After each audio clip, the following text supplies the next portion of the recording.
Hare Krishna. Hare Krishna, Hare Krishna, Krishna Krishna, Hare Hare. Hare Rama, Rama Rama, Hare Hare. So welcome everybody. Thank you for inviting us to your beautiful home. And thank you all for coming. Tonight we will read from Bhagavad Gita as it is. And we're going to discuss 2 verses from the 9th chapter. Om Namo Bhagavate Vasudevaya.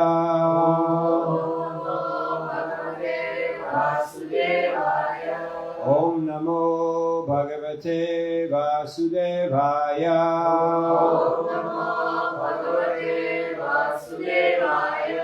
Om Namo Bhagavate Vasudevaya.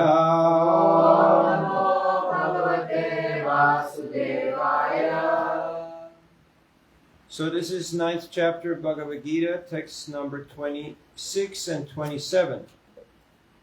Patram pushpam phalam toyam yo me bhakta prayachati tadaham bhakti uparitam ashnami prayatatmanaha.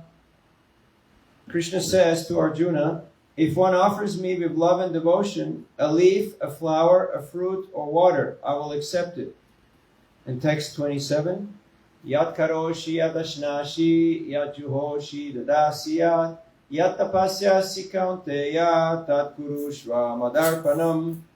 Whatever you do, whatever you eat, whatever you offer or give away, and whatever austerities you perform, do that, O son of Kunti, as an offering to me. Purport by Srila Prabhupada. Thus it is the duty of everyone to mold his life in such a way that he will not forget Krishna in any circumstance. Everyone has to work for maintenance of his body, and soul together. And Krishna recommends herein that one should work for him.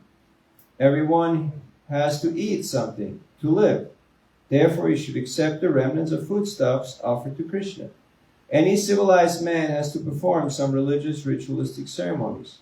Therefore, Krishna recommends, do it for me. And this is called archana. Everyone has a tendency to give something in charity. Krishna says, give it to me. And this means that all surplus money accumulated should be utilized in furthering the Krishna conscious movement. Nowadays, people are very much inclined to the meditational process, which is not practical in this age. But if anyone practices meditating on Krishna 24 hours a day by chanting the Hare Krishna mantra around his beads, he is truly the greatest meditator and the greatest yogi, as substantiated by the 6th chapter of Bhagavad Gita. Om Ajnanatimirandasya Gyananjana Shalakaya Chakshurunmilitam Jena Tasmai Sri Gurave Namaha Sri Chaitanya Manobhishtam Stapitam Yena Bhutale Swayam Rupa Gadamayam Dadhati Swapadantikam Jayasi Krishna Chaitanya Prabhu Nityananda Sri Advaita Gadadhar Shivasari Gaura Bhakta Vrinda Hare Krishna Krishna Krishna Hare Hare Hare Rama Rama Rama Hare Hare Mukam Karoti Vachalam Pangum Langayate Girim Yat Kripadamaham Vande Sri Guru Dinataranam Paramananda Madhavam Sri Chaitanyeshwaram Vanchakalpatarubhyascha Kripasindubhyevacha Patitana Pavanebhyo Vaishnavebhyo Namo Namaha. Hare Krishna. So this is the 9th chapter of Bhagavad Gita, entitled The Most Confidential Knowledge. Krishna is inviting us into his personal life. Like, when you go to someone's home, what's the first question you ask them?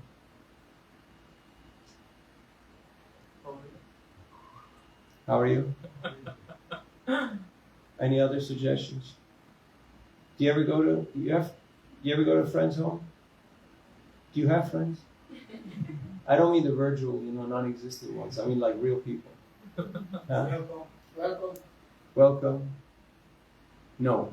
You ask, what's the Wi-Fi password? And then the other person will say, ooh, that's confidential information. I'm not sure I can give you that.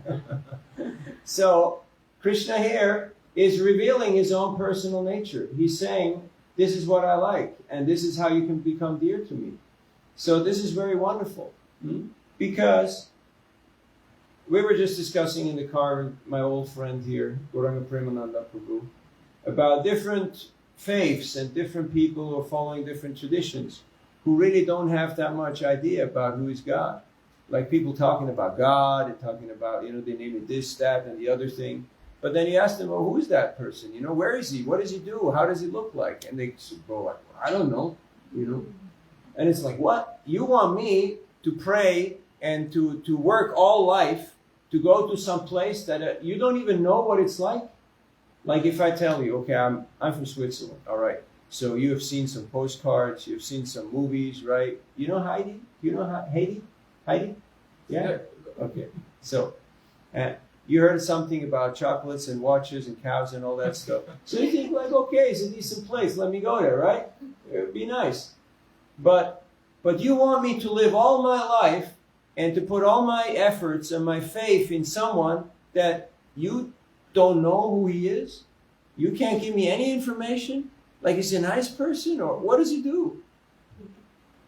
But here in the Vedas, we have very clear account of who is God, what does he do, how does he look like, who are his friends, who are his family, who are his dealings. So you have a very clear idea. Otherwise, it's like the American dream. Have you heard of the American dream? Have you had people who thought they're going to hit it big because they go to Amsterdam or Rotterdam or Den Haag? Or you have met people like that, right? Who had like that, it might be the Dutch dream or the American dream or the Swiss dream. But a dream is a dream, and sometimes it turns into a nightmare. Have you noticed? After a few decades, they realize I'm never going to own a house. I'm never going to own my company. I'm always going to be in debt. I'm always going to be an economic slave to the system. And for those of us who are financially literate, which means 1, 2, 3, 4, 5, 6, 7, 8, 9, 10, okay. If you know how to count and you figure out that you're never going to make it, you're always going to be in minus, then you realize this is not going to work.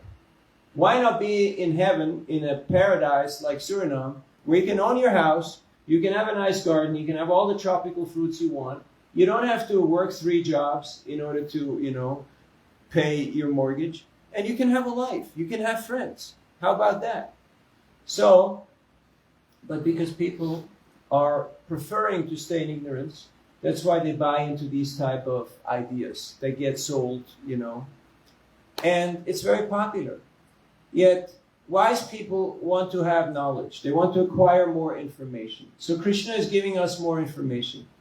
He says what he likes. He says, I like if you would offer me, he's not asking for big things. He doesn't say, give me a Mercedes-Benz and a house by the sea, and a big jet and the moon and the sun and the stars. He says, give me a little water.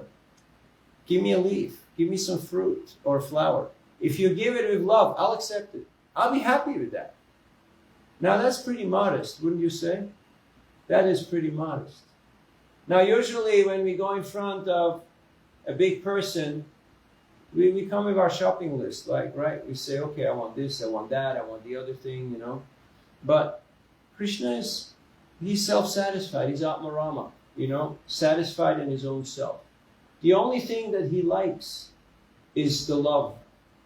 He just wants to exchange loving relationships with his devotees. And in the second verse, he says that whatever you do, whatever you work, whatever you offer, whatever you give away, whatever charity you do, whatever austerity, do it for me. Because in this way, it will be for your supreme benefit. And don't worry, everyone else will be happy too. Sometimes we think, if I dedicate my life to God, then everyone else will get upset. Initially, in the beginning, they might. Because they say, oh, this guy's gone poggle. This guy gone crazy. Why he's shaving up or putting on saffron or doing this or doing that. But then after a while, they realize, he doesn't drink, he doesn't smoke, he doesn't womanize, he doesn't talk bad language, he doesn't do crazy stuff. He's a good boy. He's doing good stuff, right? After a while, they realize. Initially, they think he's crazy. But at the end, they realize maybe the world's crazy, and he's actually the only smart guy who's doing the right thing. But it takes some time, to get acquainted to that. There's Shreyas and Preyas. You know Shreyas and Preyas? You know what it means? Shreyas is what, you explain.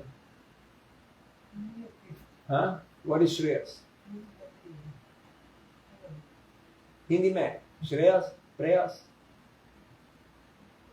What gives immediate satisfaction? And what is long term? Which one?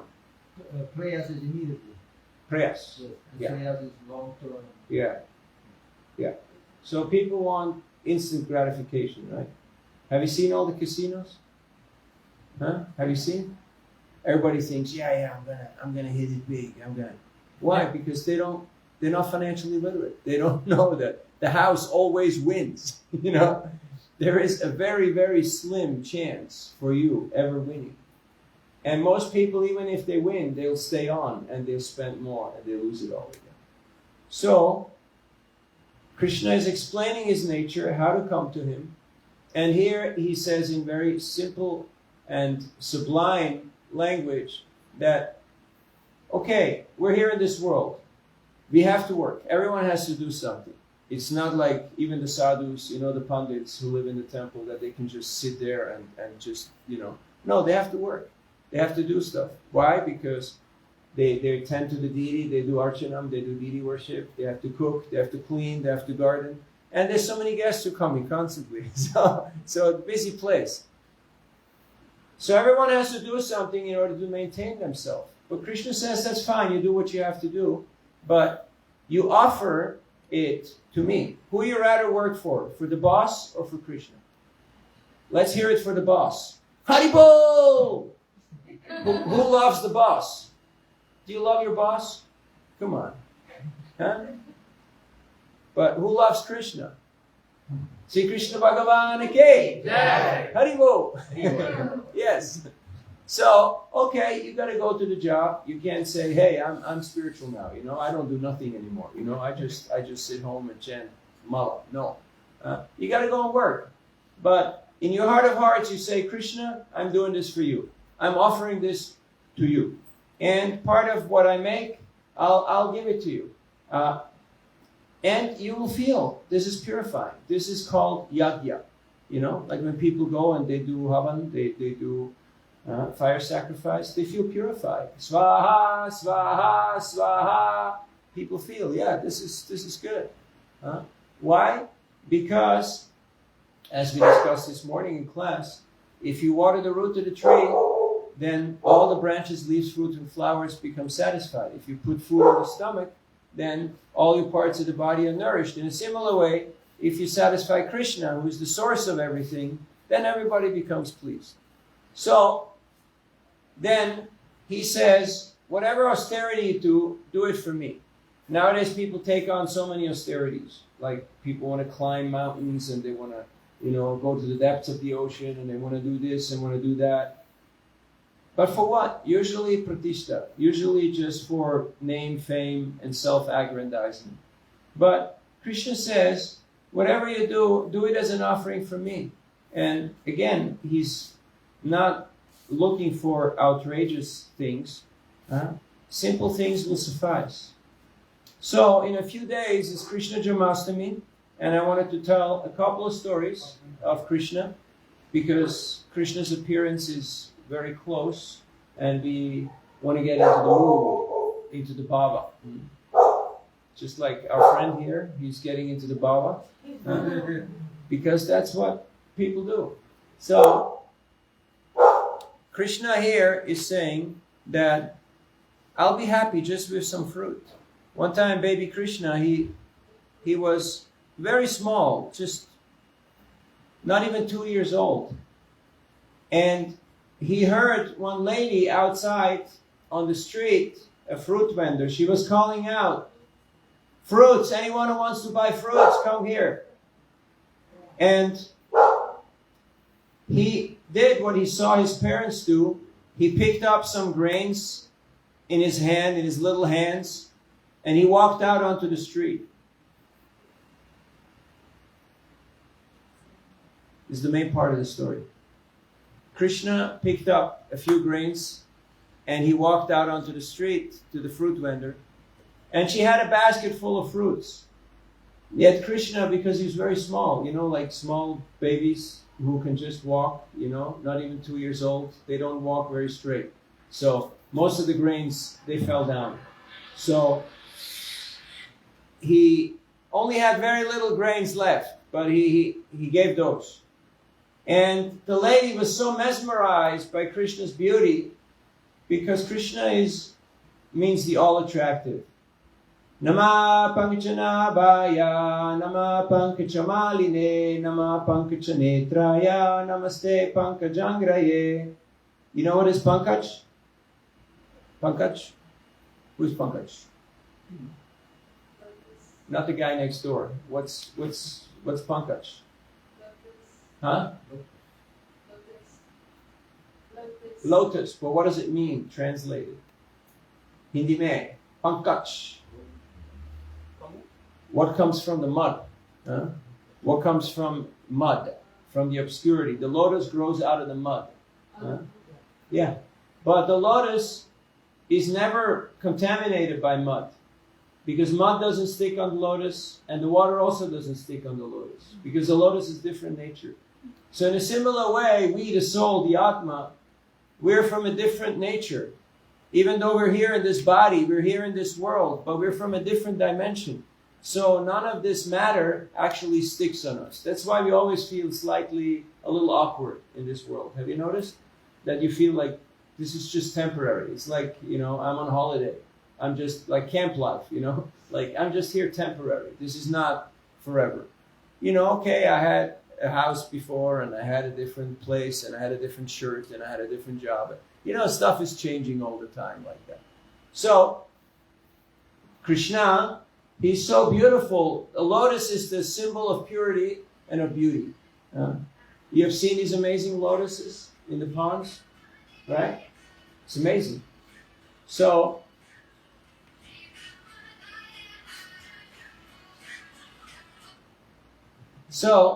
Krishna has a lotus face, he has lotus feet, and his navel is shaped like a lotus. So Krishna is compared to the lotus. And she saw how his black curly hair, his lips red like the bimba fruit, and he had long eyes like lotus leaves. And he just looked at her very, very, very charmingly. And the lady became so mesmerized, she just started piling fruits on Krishna's hands. As much fruit as he could carry. And Krishna walked back with all the fruits. And when she looked down in her basket, the basket was full with rubies and sapphires and emeralds and diamonds. And she was surprised. What happened? So Krishna had changed her destiny because she selflessly offered her love in the form of these fruits, and she was not concerned that, oh, he only given me a couple of little grains. What is that? Okay, I'll give you half a banana. Not a full banana, just half a banana. So that is love. Then, of course, there are other types of loving exchanges.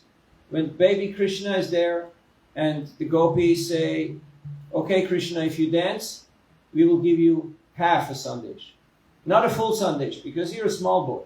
So you won't get a full sandesh. You get half a sandesh, okay? So you dance. And Krishna starts dancing. Now we cannot imitate that because we can't command Krishna to do. But the Brijbasis, the inhabitants of Vrindavan, because of their pure love, because of their pure dedication to him, they're not worshipping Krishna as God. They take him as to be just the most beautiful, charming child. And because their love is so strong, Krishna becomes the prisoner of the love of his devotees. Just like here in this watch, we have the picture of Krishna as Makanchor. Krishna is stealing butter. And then Mother Yashoda thinks, this naughty child, I have to teach him a good lesson. I have to straighten him out. Otherwise, he'll be another good-for-nothing boy, like these kids in the street. So I'll tie him up. So she took the rope and she wanted to tie him to the mortar. But she couldn't tie him up. The rope was 2 fingers too short. So she went to the house, she got more rope, she tied it on. And how? His hands are very small. He's just a small boy. She couldn't tie him up. All the gopis were coming. They were looking at this and they were laughing. They were thinking, this is great fun. This is great fun. And at some point, Krishna saw my mother Yasoda. She's struggling so hard. She's sweating, perspiring. Flowers are falling from her hair. She's working so hard. Okay, all right. Let her bind me up. So the acharyas explain, what are those 2 fingers that the rope is always short? Like we're trying to catch Krishna. You notice? We're trying to get Krishna. We're trying to achieve Krishna. But somehow he's always escaping. Have you noticed how tricky Krishna can be? How he's playing games? He's always doing what he does. So how can you bind him? One of the fingers is our effort, our dedication. And the other one?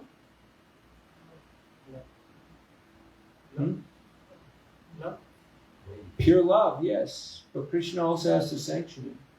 He has to allow it. Because sometimes we try for something very hard, but it's just not meant to be. And it won't be. Because Krishna is the controller. He's the one who makes the ultimate decisions. We have our plan. Krishna has his plan. If you want to see God smile, tell him your plan. Let's see who's going to win. So then Krishna allowed himself to be bound up. And then he was there in the courtyard of Nanda Baba. And he saw these two trees, these two Yamalarjuna trees. And he was thinking, huh? This is so peculiar. Huh? I'm in this situation. Anyway, it's a long story. I'm not going to tell the whole story. But Krishna's birthday is coming up very soon. And we should get into the bhava. We should get into the mood. Okay, let's meditate. How can I tie up Krishna in my heart with the ropes of love? Krishna only agrees to be captured by love. Only by love. He's not doing business. He doesn't go to the office. He's not doing politics. He doesn't take bribes. The only way how to capture Krishna is pure love. And that's what he explains in these verses here. Even you may have nothing, you give me fruit, water, or leaf. Okay, if you're a big industrialist, then give more. According to your capacity, give what you can. Krishna is satisfied with that. But what counts is your intention. Is your intention. Are we giving it with love, or are we giving it for a different purpose, with a different agenda? So these are some of the reflections on the upcoming event of Krishna Janmashtami. And these are some reflections on these two verses of the Bhagavad Gita. Please read the Gita every day, even if you can only read one verse.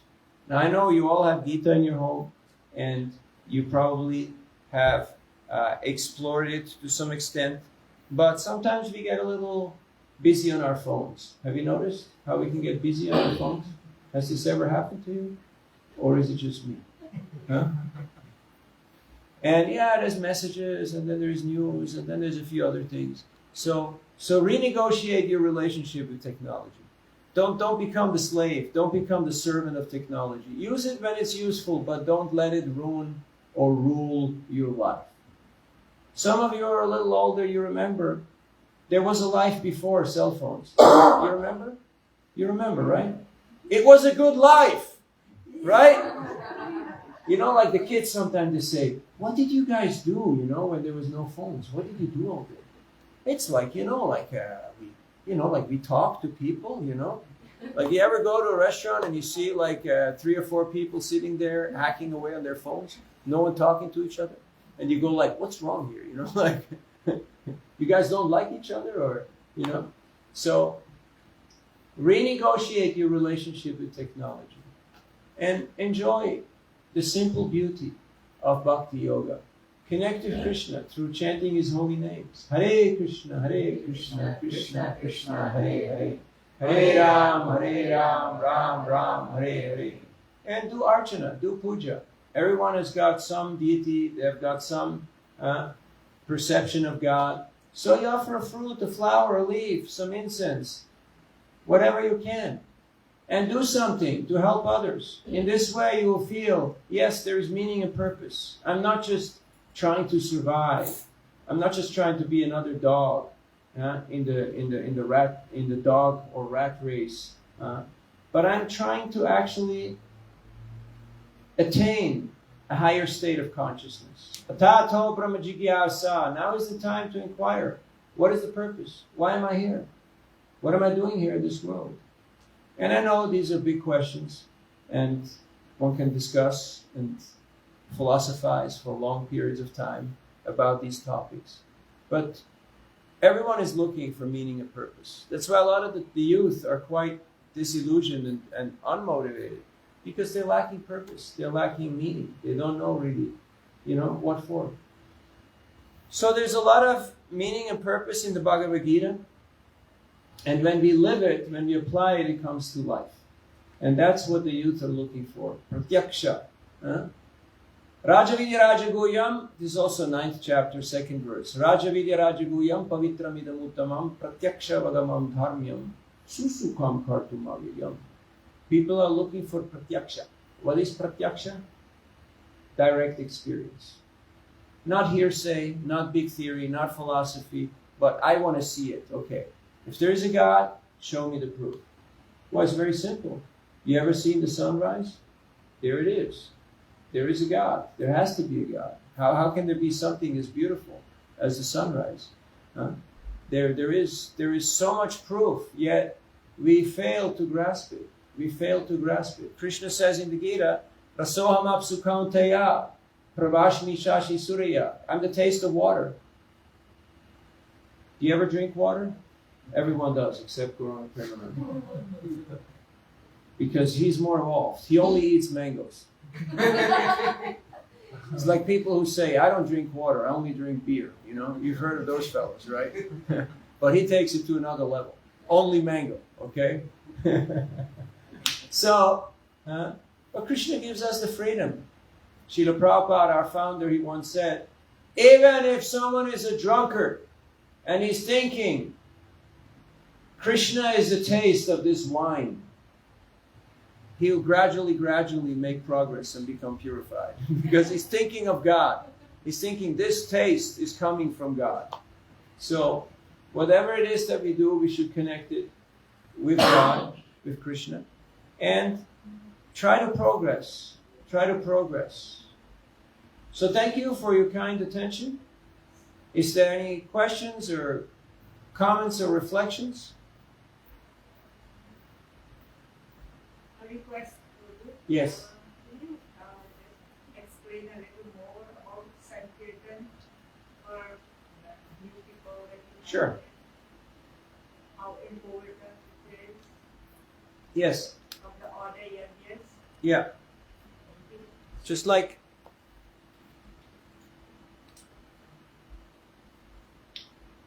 if you call out someone's name, that person usually pays attention. Have you noticed when somebody speaks about you, how you start paying attention? You have noticed, right? You just have to tell somebody, you know, yesterday when I was at that meeting, they were talking about you. And then the guy goes, really? What did they say? Tell me everything. Huh? Really? Huh? You know, right? Why? Because that's just the nature. It's the nature of people. So, you want to get Krishna's attention? Talk about him. Huh? Chant his name. Krishna will pay attention. Especially if it's done with love. Especially if it's done with affection and with attention. Krishna will respond. So that's why we chant God's name. It's not a mechanical thing. It's not a ritual. Oh, I have done a few things that weren't so great, so now I'm going to do a few things that are a little better, and this will balance my karmic spreadsheet, you know, my papa punya, so that at the end of the day, you know, like I'm on. It's not possible, because we're always indebted. We're breathing air, we're drinking water, we're taking food, we're taking fruits, we're taking milk, we're taking so much seva from so many personalities. We'll always be indebted. But if we engage in yagya, and Sankirtan yagya is the yagya or the sacrifice for this age. Not meditation, not fire sacrifice, not temple worship, not big study or big austerities, but chanting God's names, which is very simple. You can just do kirtan, as we did now. You just clap hands and you chant. And this will invoke Krishna's presence, and it will make everyone happy and satisfied. And it is samyak, which means complete. Complete in the sense of completeness, that nothing is lacking, but complete also in the sense of that everyone can participate. Because if you go to temples, they will say, no, don't touch this. No, you can't do this. No, you're not a Brahmin, or no, you're not a, you know, you're a lady, or you're this, or you're that. You have seen that? All these rules. But in Kirtan, there is no such thing. Everyone can chant. Everyone can participate. It's not, there's no rules and strictures. That's why it's samyak, it's purnam, it's complete. Now, of course, we also do archana, we do yagyas, we do all those things. But not as the primary thing. It's a support. Sometimes people get into this, you know, dichotomy of black and white, or dilemma, or left, or light, or, you know, this or that. No. It's and. But we have to understand what is the primary, and that is Sankirtan, that is chanting Krishna's names, and sharing that with others. Because that is the greatest gift we can give people. The world is suffering, not because of a want of resources. There's plenty for everyone. But because of ignorance. Just like he thinks he's a dog. he thinks he's a dog and he has to yell at everybody. So in a similar way, people are yelling at each other because they think that this is my turf, this is my property, this is my domain. What are you doing here? What do you want? Why are you going to come and take my stuff? You know? So we have barking dogs everywhere in the world, on the level of politics, on every level. But it's not, we have to evolve. So that's why we need to give people transcendental knowledge and give them the holy name. In this way they will evolve and they will come to a higher state of consciousness. Okay? Other questions or reflections or points of discussions? Otherwise we'll have a little bit more chanting. Okay.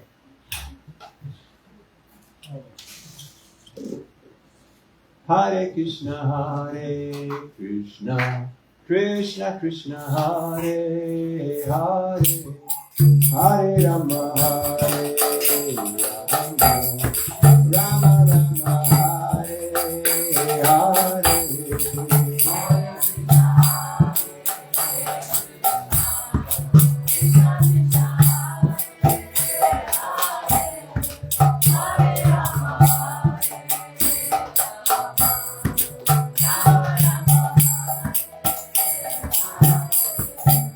Hare Krishna, Hare Krishna, Krishna Krishna, Hare Hare, Hare Rama, Hare Rama, Rama Rama, Hare Hare.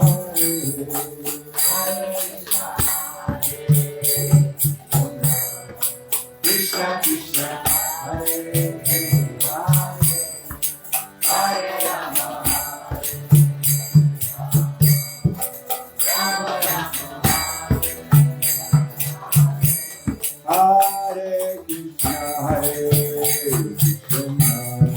Krishna Krishna, Hare Hare, Hare Rama, Hare Rama, Rama Rama, Hare Hare.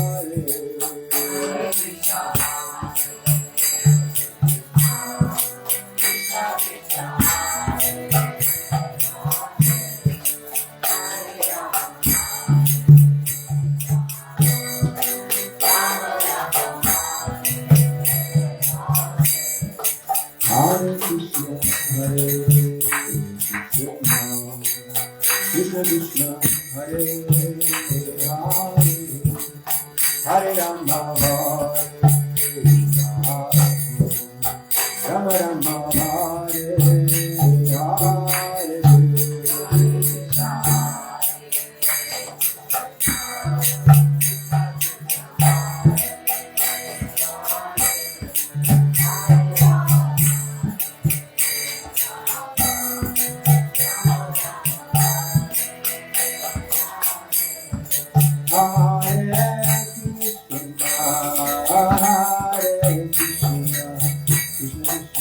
Hare Hare, Hare Rama, Rama Rama, Rama Hare Hare.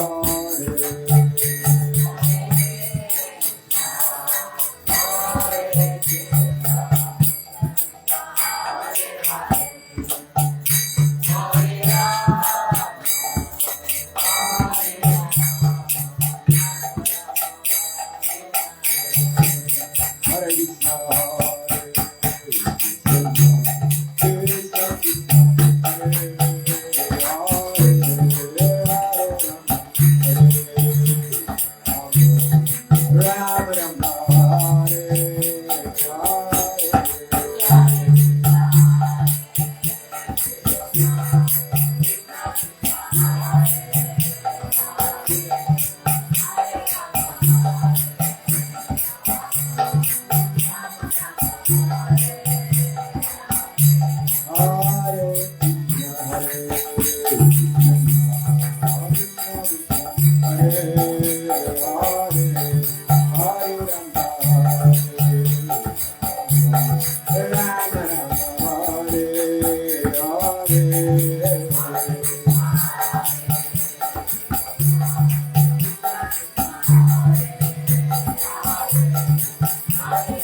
Harinam Sankirtan ki Jai. Srila Prabhupada ki Jai. Srimad Bhagavad Gita ki Jai. Go. So tomorrow, when you jump into your car and drive wherever you want to go, and someone cuts you off on the road, instead of opening the window and speaking sign language and screaming and yelling at them, you go, Hare Krishna, Hare Krishna, Krishna Krishna, Hare Hare. No, you first. No, you first. No, you first. No, you go first. Okay. That would be a different scenario, right? That would be a different world. That would be a different way of how to live. So this is the gift that Krishna and Lord Chaitanya came to give. Golokera Premadana Harinama Sankirtana. This is the wonderful culture of Sanatana Dharma. And even though we have it, sometimes we forget it. Sometimes we don't appreciate it. It's like you lost your key, you lost your phone, you don't know you have it. It's anxiety. It's anxiety. So that's why it's important that we stay in touch with the spiritual dimension, with the transcendental sound vibration. Not just in times of difficulty, but also in the good times. In this way, we will be always connected very strongly with Krishna. So thank you for your kind hospitality and for your kind attention. We brought some prasadam and we also brought some books. So, Hare Krishna. And Krishna Janmashtami is coming up on 26th of this month. Just now coming. Just a few weeks away. Breaking news. Get ready. Get ready. Because if you want Krishna, then we have to prepare ourselves. We have to prepare our mind, our hearts. We have to, it's like if you have guests. It's good to have guests. You notice? You got to clean up your place. You got to straighten stuff out, right? Because it's like, hey, guests are coming, So if we invite Krishna into our home, we want to welcome him. So then we have to get ready, externally and internally. So it's a good meditation to do that. And reading in the Gita and chanting on Mala, that will help, that will prepare us. So, Hare Krishna. Thank you very much. Hare.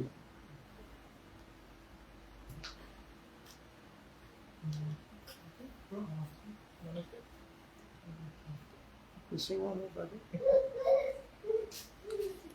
Namaste.